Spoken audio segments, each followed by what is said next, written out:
Lieutenant Jack Miller stood at the viewport of the ISS Valiant, his eyes fixed on the massive alien ship that had appeared near Earth's orbit 3 days ago. Unlike his fellow crew members who relied on the ship's advanced sensors, Jack trusted what he could see, smell, and feel.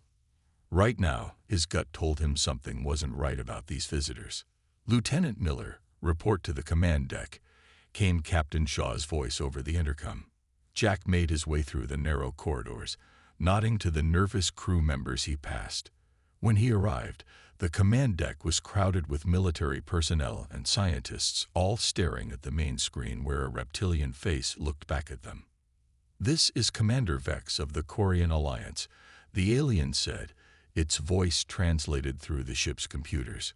"We come in peace and wish to invite humanity to join our galactic conclave." Captain Shaw noticed Jack and waved him over. "Our tactical expert, Lieutenant Miller," she explained to the others. Dr. Olivia Grant, the ship's xenobiologist, leaned toward Jack. "What do you think?" she whispered. Jack studied the alien on screen. The scales, the vertical pupils, the way its head tilted slightly when it spoke. "I think they're hiding something," he said quietly. The next week passed in a blur of meetings. The Koreans explained they were part of an alliance of 7 advanced species, each with their own special skills and abilities. They showed impressive technology and spoke of peaceful trade, but never allowed humans aboard their vessel. In his quarters, Jack wrote in his journal, "They're sizing us up. Not sure if it's for trade or something else." 17 days after first contact, the UN Space Command selected a diplomatic team to visit the Korean homeworld. Jack was surprised to find his name on the list alongside Dr. Grant. "Why me?"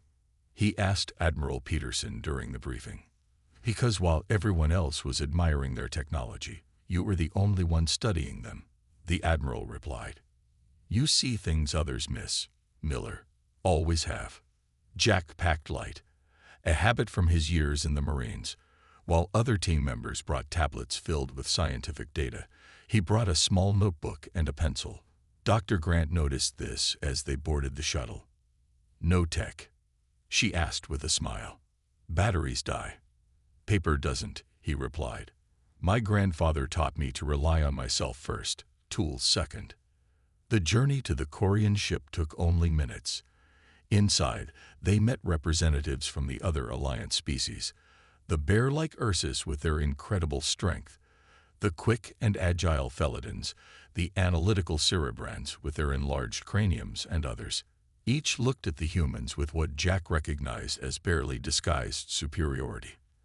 As they traveled to the Korean homeworld through something the aliens called fold space, Jack spent his time watching rather than talking. He noticed how the Koreans always traveled in groups of 3, how they seemed to communicate without speaking sometimes, and how they studied the humans when they thought no one was looking. "They're assessing us," he told Olivia one night as they shared a meal in the ship's dining area.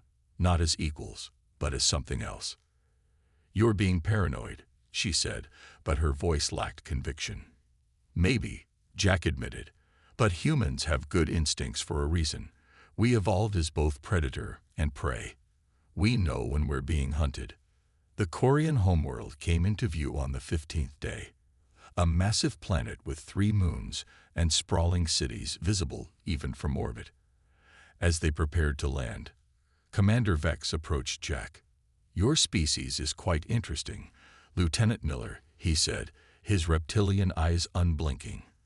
"So physically unimpressive compared to others we've encountered, yet you've accomplished much." "We're full of surprises," Jack replied, meeting the alien's gaze. Vex's mouth formed what might have been a smile. "We shall see. The Conclave does not admit new species easily. You will need to prove your worth." As they descended toward the planet, Jack looked at the human team, scientists, diplomats, and a few military personnel like himself. Whatever test awaited them, he knew one thing for certain. Human technology wasn't what had kept their species alive for hundreds of thousands of years. It was something more primal, more reliable.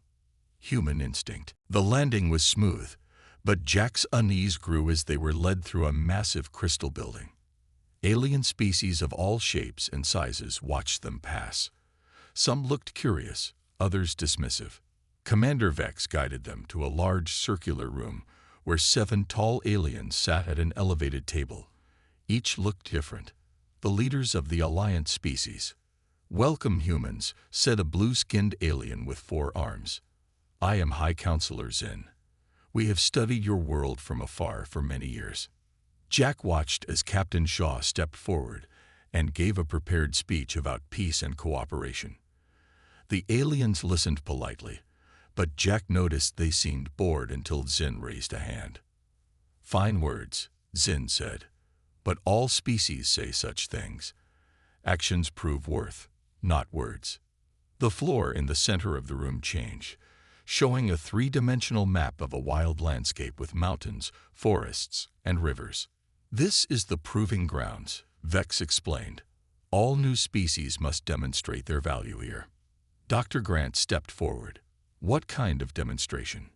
"Survival," Zin replied simply. "Each Alliance member selects champions. They compete against each other using only their natural abilities.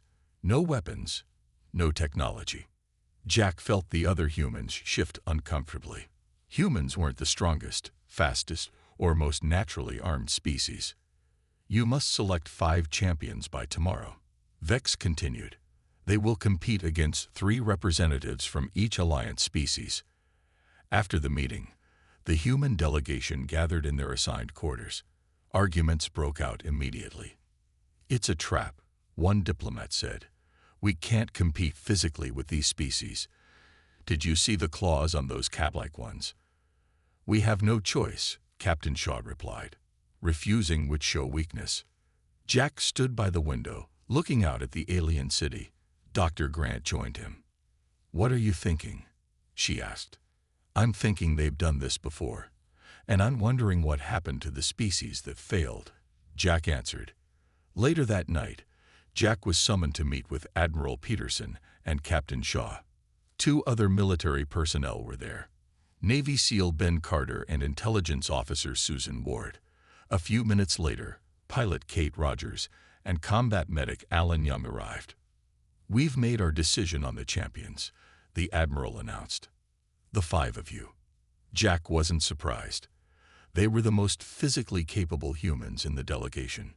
"There's more you need to know," Susan said, her voice low. "I accessed some of their records. Species that fail these trials don't join the Alliance. They disappear." A heavy silence fell over the room. "You think this is an elimination process?" Ben asked. "See if we're worth keeping around or need to be removed." "Exactly," Susan confirmed. Jack thought about Earth. Billions of people unaware that their fate might rest on this competition.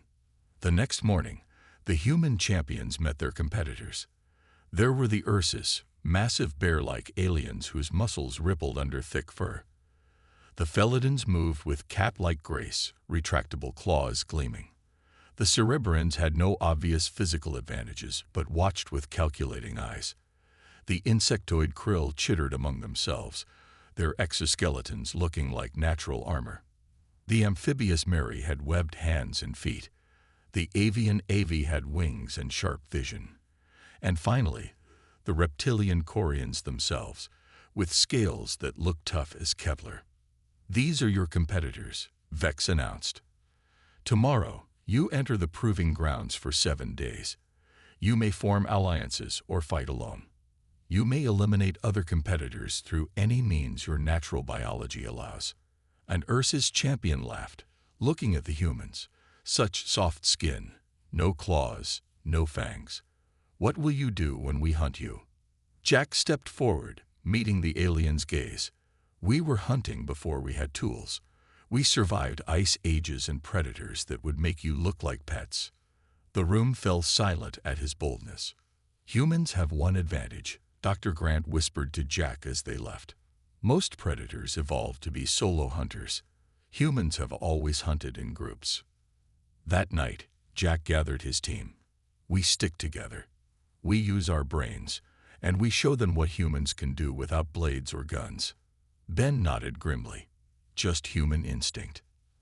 As they prepared for sleep, Jack looked out at the alien moons. Tomorrow, they would fight not just for their lives, but for their entire species. The human team had 2 weeks to prepare. They were given a large room to train and learn about their competitors. Dr. Grant visited daily, bringing information about the alien species. The Ursus have incredible strength but poor heat tolerance, she explained, showing them pictures. The Felidans are fast but tire quickly. The Krill have natural armor but can't swim. Jack listened carefully, making mental notes of each weakness. While Ben wanted to focus on combat training, Jack had other ideas. "We won't win by fighting," he told the team. "We need to use what makes humans special." "Which is what exactly?" Kate asked, looking at the images of their physically superior opponents. "Pattern recognition, problem solving, teamwork, endurance," Jack replied, "and our ability to adapt." Each day, they trained differently. They ran long distances to build stamina. They practiced moving silently. They studied maps of the proving grounds and planned strategies. Susan spent her evenings disappearing into the Korean archives. She returned one night with a worried look. "I found records of previous competitions," she whispered. 17 species have failed in the last century. All were listed as unsuitable for alliance integration. And then nothing. No further mentions anywhere. "They're conquered or destroyed," Alan said quietly. Jack nodded. "So we don't just need to survive. We need to win." The team worked harder after that. They learned to communicate with hand signals. They practiced setting traps using only natural materials. They studied Earth predators for hunting strategies. Jack noticed that the other species trained alone. Even members of the same species rarely worked together. "That's our edge," he told his team. "They compete as individuals. We fight as one." 3 days before the competition, they were allowed to observe the proving grounds from a distance. It was massive, a controlled environment with different terrains. Mountains rose in one section, a dense forest in another. A river cut through the middle, emptying into a lake. Desert stretched along one edge. "It's like Earth," Kate said, "just smaller." "That helps us," Jack replied. "We evolved to handle all these environments." The night before the competition, none of them could sleep. They sat together in their room, each lost in thought. "What if we fail?" Alan finally asked. Jack looked at each of them. "Humans have survived on Earth for hundreds of thousands of years. We weren't the strongest, fastest, or most dangerous species, but we're still there.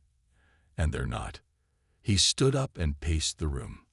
"We didn't have natural weapons, so we made them. We didn't have fur, so we took it from animals that did. We couldn't fly, so we built planes. We couldn't breathe underwater, so we invented scuba gear." The others watched him, drawing strength from his words. "But before all that, we had something else. We had instinct.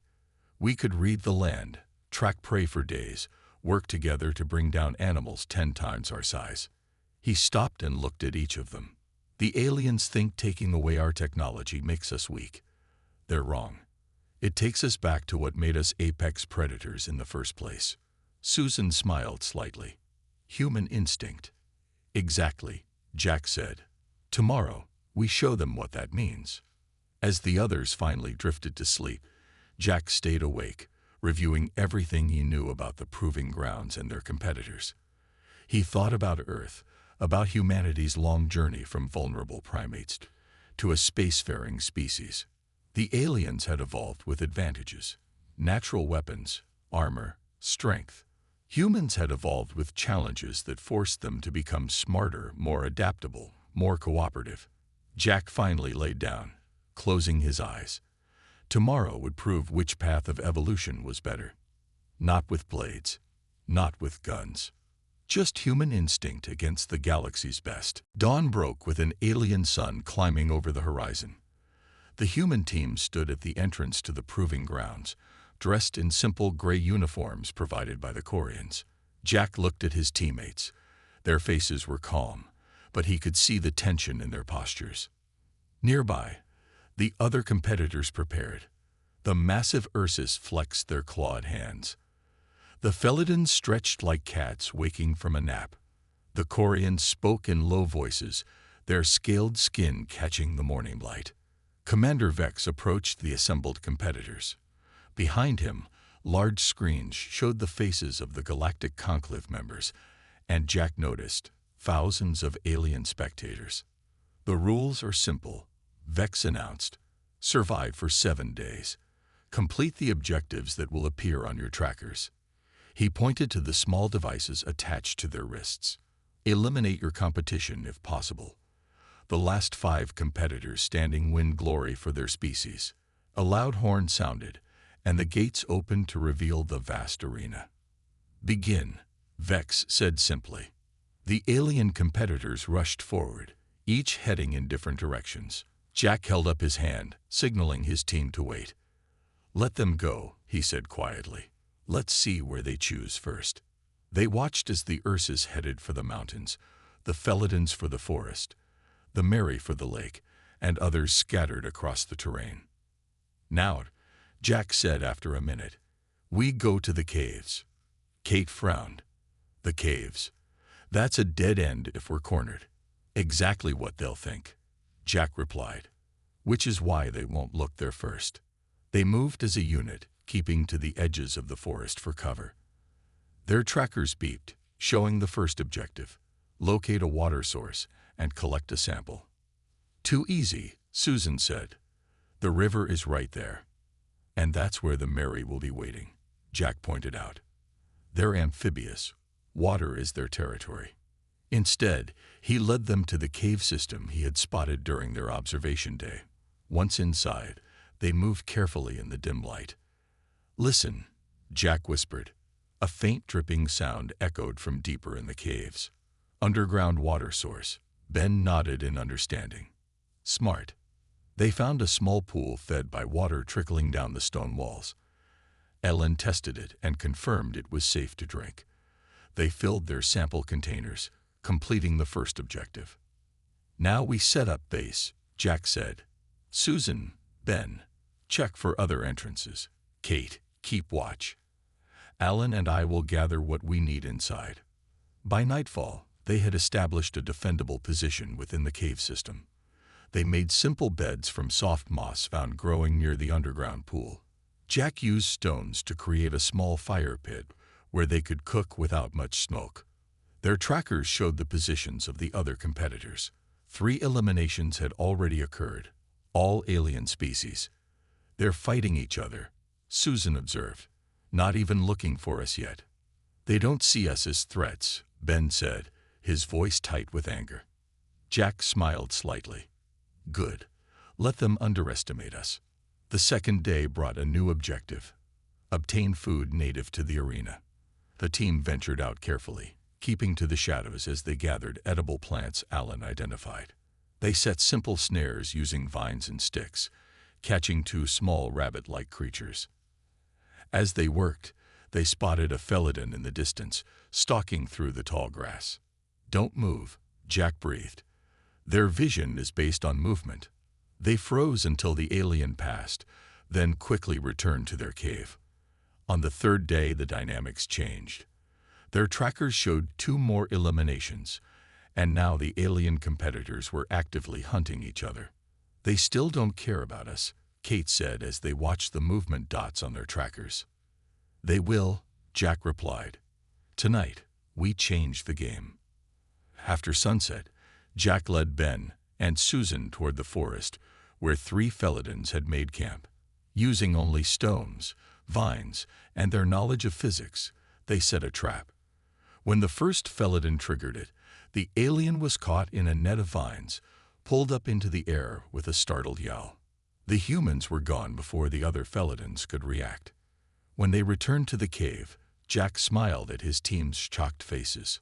"First blood to humanity," he said quietly. "And we never even showed ourselves." News of the Felidan capture spread quickly. By morning, the screens above the arena showed highlights of the trap, and Jack could see the other competitors looking at the forest with new caution. "They know it was us," Susan said as they ate a breakfast of fruits and roots. "They'll be coming now." Jack nodded. "Time to move. Pack only what we need." They left their cave base, moving toward the border between the forest and mountains. On their trackers, they could see the alien competitors changing course, now actively searching for the humans. "Look," Kate pointed to their trackers. "They're working together." It was true. The dots representing different species were moving in coordinated patterns, clearly hunting as groups. "They're teaming up against us," Ben said grimly. Jack studied the tracker. "They're using standard search patterns. Predictable." They found a new position between two large boulders that offered good visibility. As they set up a temporary camp, Alan pointed to dark clouds gathering over the mountains. "Storm coming," he said. "Temperatures dropping too." Jack smiled. "Perfect." The storm hit harder than expected. Rain poured down while wind whipped through the arena. Most competitors took shelter, their tracker dots barely moving. "Now," Jack told his team, "they can't see or smell well in this." Using the storm as cover, they moved toward the position of a krill competitor who had taken shelter under a rock overhang. The insectoid alien was alone, its exoskeleton glistening with rainwater. Jack signaled with his hands. Ben and Kate circled around while Jack approached from the front. The krill noticed him and rose to its feet, clicking its mandibles together. "Human," it chittered in broken English. "You make mistake coming alone." Jack kept his face neutral. "Who says I'm alone?" The krill looked confused, then sensed movement behind it. As it turned, Ben and Kate emerged from the shadows. Before it could react, they pushed a large rock down the slope above. The krill tried to dodge, but slipped on the wet ground. The rock struck its leg with a crack. The alien wasn't eliminated, but it was injured. Its tracker flashed red, marking it as wounded and at a disadvantage. It retreated, limping away through the rain. "We could have finished it," Ben said as they returned to their position. "No need," Jack replied. "It's marked as wounded now. The others will eliminate it for us." He was right. By evening, the krill's tracker signal had disappeared. The fifth day brought a new challenge. The arena began to shrink, forcing the competitors closer together. The remaining aliens seemed to form an official alliance, their tracker dots moving as coordinated groups. As Jack's team moved toward higher ground, they were ambushed. Two Ursus and a Corian attacked from different directions. Ben was caught by an Ursus swipe, thrown against a tree with bone-crushing force. His tracker immediately flashed red. "Retreat," Jack yelled as he helped the injured Ben to his feet. They ran, pursued by the alien alliance. At a narrow ravine, Jack made a quick decision. "Cross," he told the others. "I'll hold them off." Susan looked at him in shock. "That's suicide." "Trust me," Jack said, meeting her eyes. "Human instinct, remember." As the team helped Ben across the ravine, Jack stood alone, facing the approaching aliens. The massive Ursus charged first, confident in its superior strength. Jack waited until the last moment, then dropped to the ground. The Ursus, unable to stop its momentum, stumbled over him and fell toward the ravine edge. Jack rolled away as the Corian rushed him. Years of combat training took over. He ducked the alien's swipe and used the Corian's own momentum to push it into the second Ursus. Both aliens stumbled, giving Jack the seconds he needed to run and leap across the ravine to his waiting team. Behind him, the Ursus roared in frustration. 7 humans left in the entire universe who could have made that jump, Jack said, breathing hard as they continued moving. And they just happened to put one in this arena. Susan looked at him with new respect. That wasn't just instinct. That was skill. Jack shook his head as they found shelter. Instinct told me when to move. Experience did the rest. As night fell, they treated Ben's injuries. The team was shaken, but still intact. On the screens above, Jack noticed the alien spectators watching with new interest. By the sixth day, only 11 competitors remained, the 4 humans and 7 aliens. Ben's injuries had healed enough for him to move, but he was still weak. The arena continued to shrink, pushing everyone closer together. Morning brought a surprise announcement from Commander Vex over their trackers. The rules have changed. Safe zones will appear on your maps. Areas outside these zones will become dangerous. Jack studied the map. They're forcing confrontations. We can't keep running, Kate said, looking at Ben with concern. Jack stared at the map for a long moment. Then we stop running. Susan looked at him. What do you mean? They expect us to keep hiding and avoiding fights, Jack explained. So we do the opposite. We hunt them. Alan shook his head. They're stronger, faster, and have natural weapons. We'd be at a huge disadvantage in direct combat. Jack smiled. Who said anything about direct combat? They studied the map and found that one safe zone was near a steep hillside covered in loose rocks. Jack led them there first. They worked quickly, loosening the rocks and creating a trigger mechanism using vines and a counterweight. Now we wait, Jack said, hiding behind a large boulder. They didn't wait long. 2 Cerebrans approached, their large heads swiveling as they scanned the area. Jack nodded to Kate, who rolled a small stone down the hill. The Cerebrans turned toward the sound. Now, Jack whispered. Susan pulled the vine, releasing their trap. Rocks tumbled down the hillside. One Cerebran escaped, but the other was caught in the rock slide. Its tracker signal blinked and went dark. The team moved quickly to another safe zone near the river. The remaining aliens would be more cautious now. They'll expect traps, Ben said as they rested briefly. Then we give them something else, Jack replied. Something no alien here understands. What's that? Alan asked. Endurance hunting, Jack said. Humans can run longer than almost any other animal on Earth. We don't need to be faster. We just need to keep going. They took turns throughout the day, appearing briefly to alien competitors, then disappearing, forcing their pursuers to keep moving without rest. By evening, the aliens were visibly tired, their movements slower. Now comes the hard part, Jack told his team as they gathered in a small clearing. We don't sleep tonight. At all? Kate asked in surprise. Humans can function on minimal sleep, Jack explained. These species can't. Their biological patterns are more rigid than ours. Through the night, they took short rests but mainly kept moving, taking turns appearing to different alien groups, forcing them to stay alert. By dawn, the humans were exhausted but still functioning. The aliens were making mistakes, missing obvious signs, stumbling on rough terrain. Final phase, Jack said, his voice hoarse from fatigue. We split up. The team looked at him in alarm. Not for real, he clarified. Just make it look that way. Make them think we've turned on each other. They staged a loud argument within earshot of alien competitors, then appeared to go separate ways. The aliens, seeing this apparent division, split their forces to pursue individual humans. Jack led an Ursus on a long chase through difficult terrain.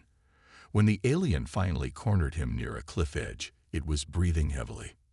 Nowhere to run, human, it growled. Jack stood calmly, watching the alien's movements. Years of combat training had taught him to read opponents. The Ursus was favoring its right side, breathing unevenly. Don't need to run anymore, Jack replied. The Ursus charge. Jack waited until the last second, noting the slight hesitation in the alien's right leg, then sidestepped. The alien, unable to stop its momentum, tried to turn but slipped on the loose dirt. Jack used this moment to strike at the exact spot where he'd noticed weakness. The Ursus roared in pain and stumbled backward, losing its footing near the cliff edge. Jack didn't wait to see it fall. He was already running to help his teammates. By midday, they had eliminated 3 more aliens using similar tactics, targeting weaknesses from exhaustion.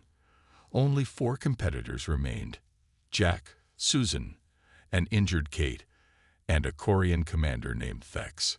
On the screens above, alien spectators watched in stunned silence as the humans, who should have been eliminated days ago, continued to survive through sheer determination and clever tactics. The final day of the competition dawned with tension hanging in the air.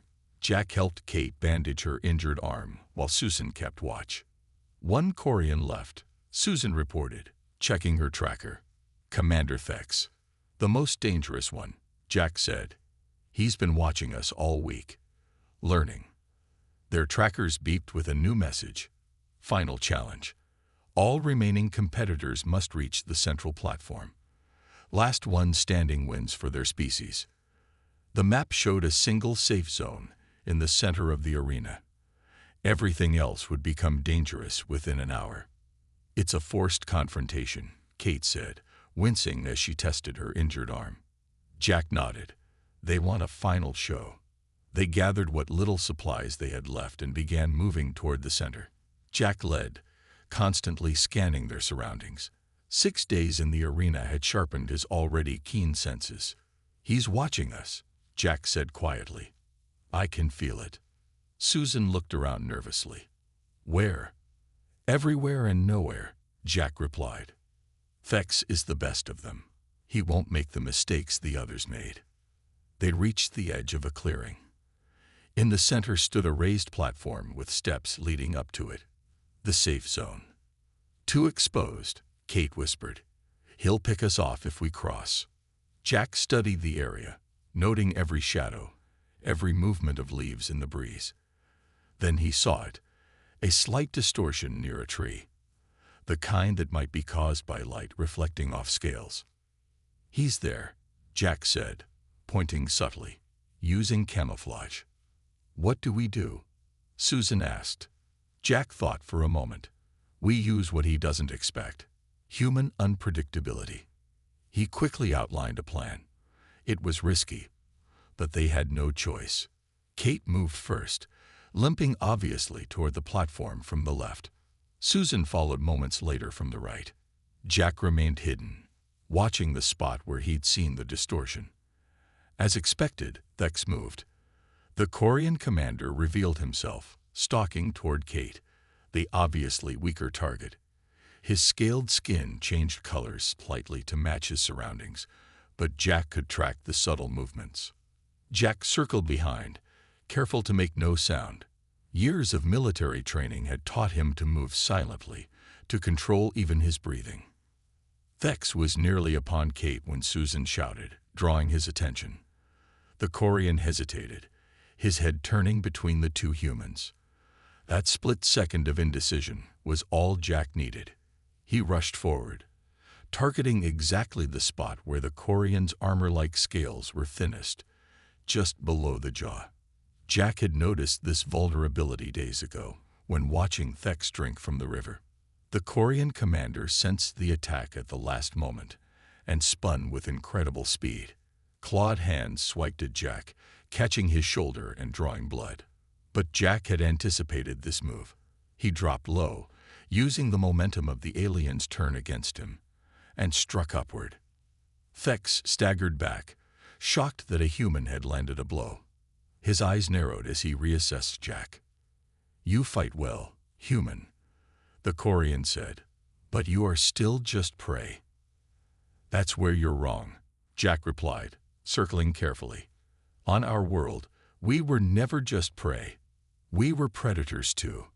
Thex attacked again, a blur of motion and strength. Jack couldn't match the alien's speed or power, but he had something else, the ability to read his opponent, to predict moves before they happened. As they fought, Jack noticed Susan and Kate had reached the platform. They were safe. Now he just needed to join them. Thex pressed his attack, driving Jack back. But the human kept his focus, watching for patterns, waiting for the opening he knew would come. It happened when Thex lunged forward. Jack saw the slight shift in weight, the millisecond of overextension. He sidestepped and used the alien's momentum to send him stumbling forward. In that brief window, Jack sprinted for the platform. He could hear Thex recovering, racing behind him. Jack leaped the final distance, rolling onto the platform just as a horn sounded across the arena. The competition was over.